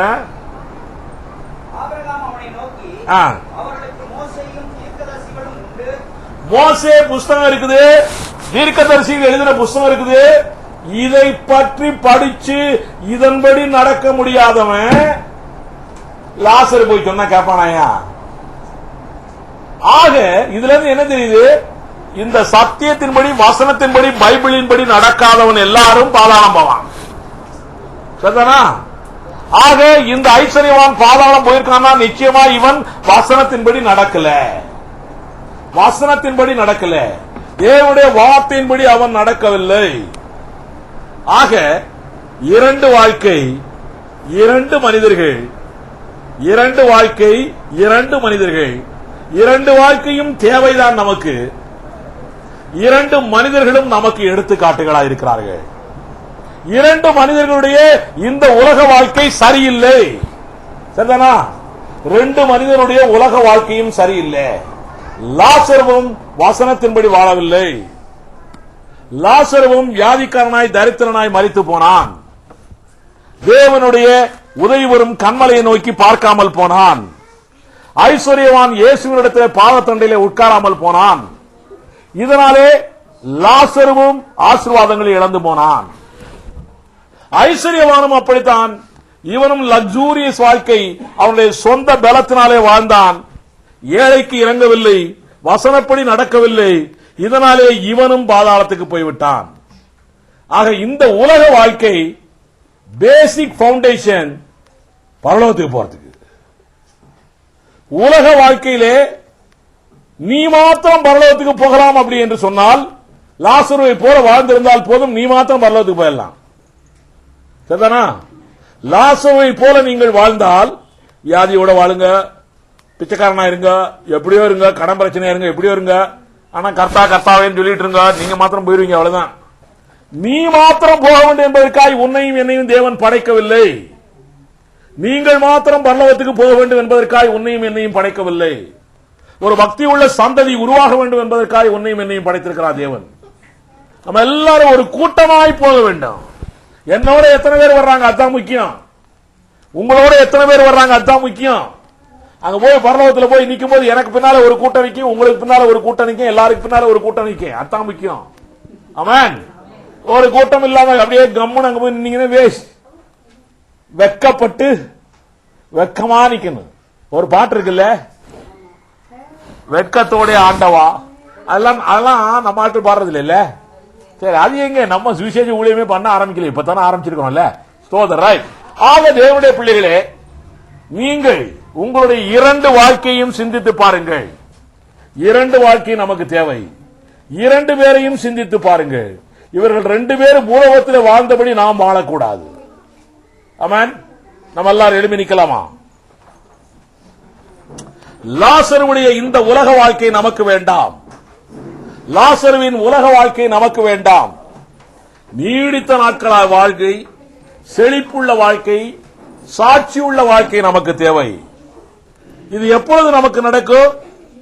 உங்களுக்கு எல்லாரும் கண்களை மூடுங்கள். லாசருடைய வாழ்க்கை நமக்கு வேண்டாம். நீடித்த வாழ்க்கை நமக்கு தேவை. செழிப்புள்ள வாழ்க்கை நமக்கு தேவை. சாட்சி வாழ்க்கை நமக்கு தேவை. நித்திய வாழ்க்கை மாத்திரமே நமக்கு போதும் என்று அல்ல, இந்த உலக வாழ்க்கையிலே வாழ்ந்து நித்திய வாழ்க்கைக்கு போக வேண்டும். இதுதான் தேவ சித்தம். உலக வாழ்க்கையிலே செல்வாக்காய், சிறப்பாய், செழிப்பாய் வாழ்ந்து நீடித்த நாட்களாய் வாழ்ந்து நித்திய வாழ்வுக்கு போக வேண்டும் என்று தேவ சித்தம். அப்படி லாசரு போகவில்லை என்றால் காரணம் என்ன? லாசரு போகாததற்கு காரணம் என்ன? லாசரு போகவில்லை, அவனுக்கு சரியான சிந்தனை இல்லை. அவனுக்கு சரியான சிந்தனை இல்லை. அவனுக்கு சரியான விசுவாசம் இல்லை. சரியான அறிக்கை அவனுக்கு இல்லை. அதனாலே அவனுக்கு சந்தோஷம் இல்லை.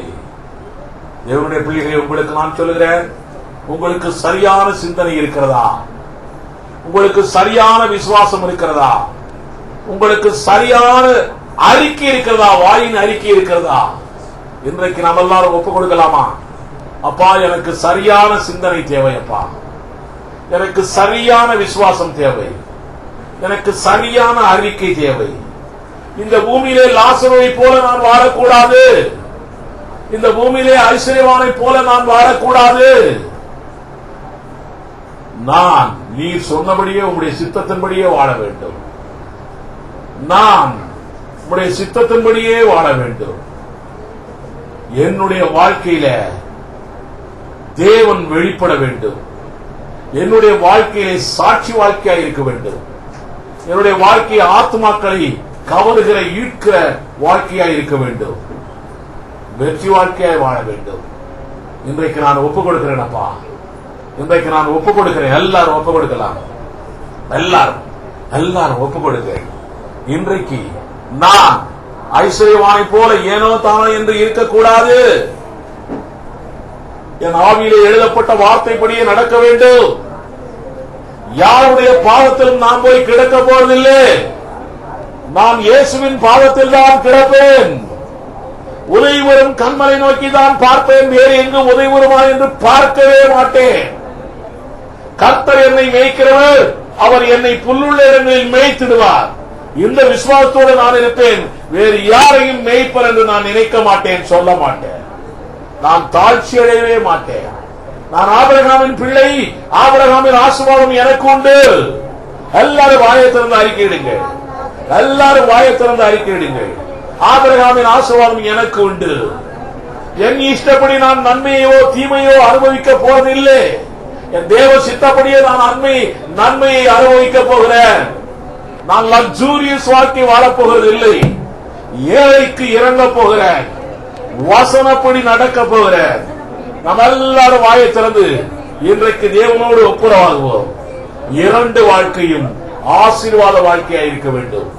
இந்த பூலோகத்திலே நீ லாசருவை போல வாழ்ந்து விட்டால் ஒருவேளை உனக்கு பரலோகம் கிடைக்கலாம். அங்கே போய் உனக்கு கிரீடங்கள் கிடைக்காது. அங்கே போய் உனக்கு கிரீடங்கள் கிடைக்காது. அங்கே போய் நீ தனிமைப்பட்டவனாய் நின்று கொண்டிருப்பாய். அங்கே போய் நீ வெட்கப்பட்டவனாய் நின்று கொண்டிருப்பாய். நீ பரலோகத்திலே வெட்கப்பட வேண்டுமா? இந்த பூலோகத்திலே வெட்கமில்லாத வாழ்க்கை, சந்தோஷ வாழ்க்கை, சமாதான வாழ்க்கை நீ வாழ வேண்டுமா? இதுதான் தேவன் முன்னிடத்திலே எதிர்பார்க்கிற வாழ்க்கை. இந்த வாழ்க்கை உனக்கு சந்தோஷமா நடக்க போகிறது. நீ செய்ய வேண்டியது உனக்கு சரியான சிந்தனை, உனக்கு சரியான விசுவாசம், உன் வாயிலிருந்து சரியான அறிக்கை உனக்கு இருந்தால் போதும். எங்கும் ஆனந்தம், எங்கும் ஆனந்தம், எல்லாம் உனக்கு சந்தோஷமே கிடைக்கும். ஹல்லேலூயா, ஹல்லேலூயா, ஹல்லேலூயா, ஹல்லேலூயா, ஹல்லேலூயா. எல்லாரும் ஒப்புரவாகுங்க. கர்த்தாவே, இன்று முதல் நான் ஒரு புது மாறுதலை நான் என்னிடத்தில் என் தேவன் கொடுக்கிறேன். ஹல்லேலூயா, ஹல்லேலூயா, ஹல்லேலூயா. எல்லாரும் வாயை திறந்து சொல்லுங்க. உங்களுடைய வாயிலிருந்து வார்த்தைகளை தேவன் பார்க்கிறார். ஹல்லேலூயா. சர்வ சிருஷ்டிக்கும் எஜமான நீரே, சர்வ சிருஷ்டியை காப்பவர் நீரே, எங்கள் இதயத்தில் உம்மை போற்றுகிறோம், என்றென்றும் பணிந்து. சர்வ சிருஷ்டிக்கும் எஜமான நீரே, சர்வ சிருஷ்டியை காப்பவர் நீரே, எங்கள் இதயத்தில் உம்மை போற்றுகிறோம், என்றென்றும் பணிந்து தொழுவோம். அல்லேலூயா,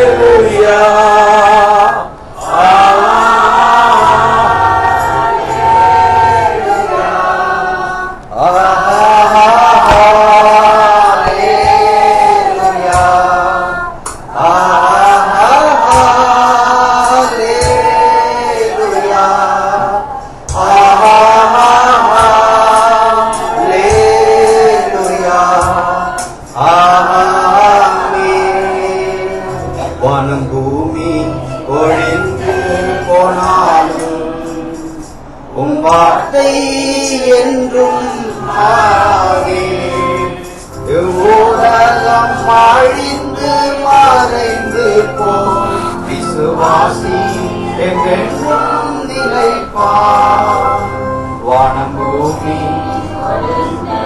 போனாலும் உம் வார்த்தை என்றும் மாறாதே. உலகம் அழிந்து மறைந்து போ விசுவாசி என்றென்றும் நிலைப்பார். அல்லேலூயா, அல்லேலூயா. கரங்களை சேர்த்து பாடும்.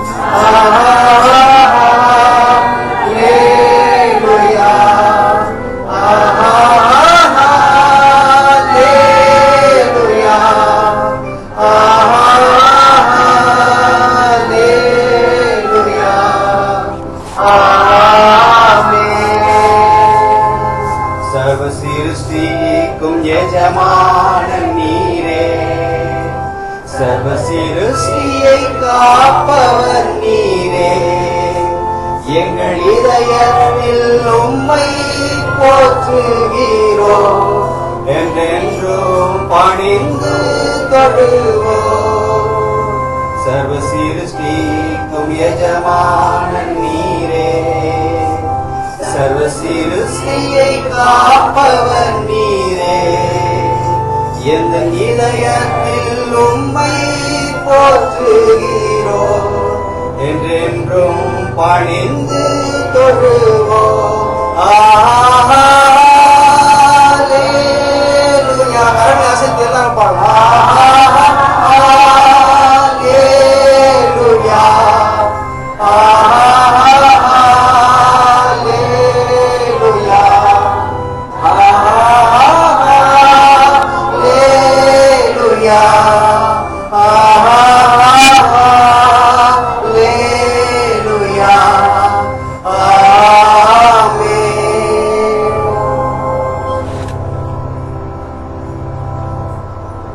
கர்த்தராகிய இயேசு கிறிஸ்து தாம் காட்டிக் கொடுக்கப்பட்ட அந்த ராத்திரியிலே அப்பத்தை எடுத்து ஸ்தோத்திரம் பண்ணி அதை பிட்டு, நீங்கள் வாங்கி புசியுங்கள், இது உங்களுக்காக பிற்கப்படுகிற என்னுடைய சரீரமாய் இருக்கிறது, என்னை நினைவு கூறும்படி இதை செய்யுங்கள் என்றார்.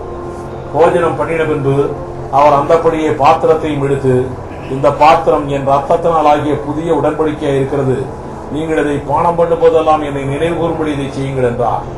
ஆகையால் நீங்கள் இந்த அப்பத்தை புசித்து இந்த பாத்திரத்தில் பானம் பண்ணும் போதெல்லாம் கர்த்தர் வருமளவும் அவருடைய மரணத்தை தெரிவிக்கிறீர்கள். இப்படி இருக்க எவன் அபாத்திரமாய் கர்த்தருடைய அப்பத்தை புசித்து அவருடைய பாத்திரத்தில் பானம் பண்ணுகிறானோ அவன் கர்த்தருடைய சரீரத்தையும் ரத்தத்தையும் குறித்து குற்றமுள்ளவனாயிருப்பான். எந்த மனுஷனும் தன்னைத்தானே சோதித்தெறிந்து அந்த அப்பத்தில் புசித்து இந்த பாத்திரத்தில் பானம் பண்ண கடவன். எண்ணத்தினாலெனில் அபாத்திரமாய் போஜனம் பண்ணுகிறவன் கர்த்தருடைய சரீரம் என்னதென்று நிதானித்து அறியாதனால் தனக்கு ஆக்கினை தீர்ப்பு வரும்படி போஜன பானம் பண்ணுகிறான். இது நிமித்தம் உங்களில் அநேகர் பலவீனரும் வியாதி உள்ளவர்களுமாயிருக்கிறார்கள், அநேகர் நித்திரையும் அடைந்திருக்கிறார்கள். நம்மை நாமே நிதானித்து அறிந்தால் நாம் நியாயந்தீர்க்கப்படும். நாம் நியாயந்தீர்க்கப்படும் போது உலகத்தோடு ஆக்கினைக்குள்ளாக தீர்க்கப்படாதபடிக்கு கர்த்தராலே சிக்ஷிக்கப்படுகிறோம். ஆம் தேவனுடைய பிள்ளைகளே, உலகத்தோடு நியாயம் தீர்க்கப்படாதபடிக்கு கர்த்தராலே சிக்ஷிக்கப்படுகிறோம். கர்த்தர் வார்த்தையினாலே சிக்ஷிக்கிறார். லாசரு ஐஸ்வர்யவானை சொல்லிக் கொடுத்து சிக்ஷிக்கிறார். நித்திய வாழ்வை பற்றி சொல்லிக் கொடுத்து சிக்ஷிக்கிறார். உலக வாழ்வை சொல்லிக் கொடுத்து சிக்ஷிக்கிறார். அபாத்திரமாய் பானம் பண்ணுகிறவர்கள் பலவீனராய் போகிறார்கள். சரீரத்திலே பலவீனம், பொருளாதாரத்திலே பலவீனம், வாழ்க்கையிலே பலவீனம், சமாதானத்திலே பலவீனம், உத்தியோகத்திலே பலவீனம், சபையிலே ஊழியத்திலே பலவீனம், வியாதி உள்ளவர்களாக இருக்கிறார்கள். உபதேசத்திலே வியாதி, சரீரத்திலே வியாதி, குடும்பத்திலே வியாதி, எல்லாட்டங்களிலும் அபாத்திரமாய் பானம் பண்ணக்கூடாது, பாத்திரமாய் போஜனம் பண்ண கடவுள். நம் தேவன் மகா பரிசுத்தம் உள்ள தேவன். பாத்திரமாய் பானம் பண்ணுவோம். எந்த நோக்கத்திற்காக இயேசுவின் சரீரம் பிக்கப்பட்டதோ அந்த நோக்கத்தை விசுவாசிப்போமா? எந்த நோக்கத்திற்காக இயேசுவின் சரீரம் பிக்கப்பட்டதோ அந்த நோக்கத்தை விசுவாசிப்போமா? சரீரம் பிக்கப்பட்டது, தழும்புகள் உண்டானது, தழும்புகளினாலே காயங்கள், இன்றைக்கு காயங்கள் வந்து தழும்புகள் உண்டானது. அதனாலே நீயும் நானும் சுகமாய் இருக்கிறோம். உனக்கு சுகம் உண்டாக்கவே அவர் காயப்பட்டார். உனக்கும் எனக்கும் சுகத்தை கொடுக்கவே அவர் காயப்பட்டார். அவர் ரத்தம் ஏன் சிந்தினால் விசுவாசித்து நாம் பாத்திரவான்களாய் மாறுவோமா? அவருடைய ரத்தம் சகல பாவங்களையும் சுமந்து தீர்க்கிறது. அவருடைய ரத்தம் உனக்கும் எனக்கும் அதிகாரத்தை கொடுக்கிறது, உனக்கும் எனக்கும் வல்லமையை கொடுக்கிறது, உனக்கும் எனக்கும் நீ யார் என்று சொல்லிக் கொடுக்கிறது, உனக்கும் எனக்கும் என்ன இந்த உலகத்திலே உண்டு என்று சொல்லிக் கொடுக்கிறது. இந்த ரத்தம் வெளியேறப்பட்ட ரத்தம். இந்த ரத்தம் ஏதோ மனுஷனுடைய ரத்தம் அல்ல, ஏதோ அழிந்து போகிற ரத்தம் அல்ல. இன்றைக்கும் 2009 ஆண்டுகளுக்கு முன்னாலே சிந்தப்பட்ட இந்த ரத்தம் இன்றைக்கும் பரலோகத்திலே ஜீவனோடு இருக்கிறது. இன்றைக்கும் பரலோகத்திலே 2009 ஆண்டுகளாய் ஜீவனோடு இருக்கிற ஜீவரத்தம். இந்த ரத்தத்தாலே உன்னையும் என்னையும் மீட்டு ரட்சித்திருக்கிறார். உன்னையும் என்னையும் பிசாசின் பிடியிலிருந்து மீட்டு இருக்கிறார். இன்னும் எத்தனை கட்டுகள் இருக்கிறது நமக்கு. எல்லா கட்டுகளையும் விடுவிக்கிற ஒரே ஒரு ரத்தம் இயேசுவின் ரத்தம். இந்த ஒரே ஒரு ரத்தம் இயேசுவின் ரத்தம் என்று நீ விசுவாசித்து நீ பாத்திரவானாய் மாறுகிறாயா? உன்னை நீயே நிதானித்துப்பா. உன்னிடத்துல என்ன குறைகள் இருக்கிறது எல்லாவற்றையும் நீ அறிக்கை செய்வாயா? பாத்திரவானாய் மாறுவாயா? நம்ம எல்லாரும் அறிக்கை செய்யலாமே. நம்ம எல்லாரும் தேவனோடு ஒப்புரவாகுவோமே. தேவனுடைய சரீரத்தை குறித்தும் தேவனுடைய ரத்தத்தை குறித்தும் ஒப்புரவாகுவோம். ஹல்லேலூயா, ஹல்லேலூயா.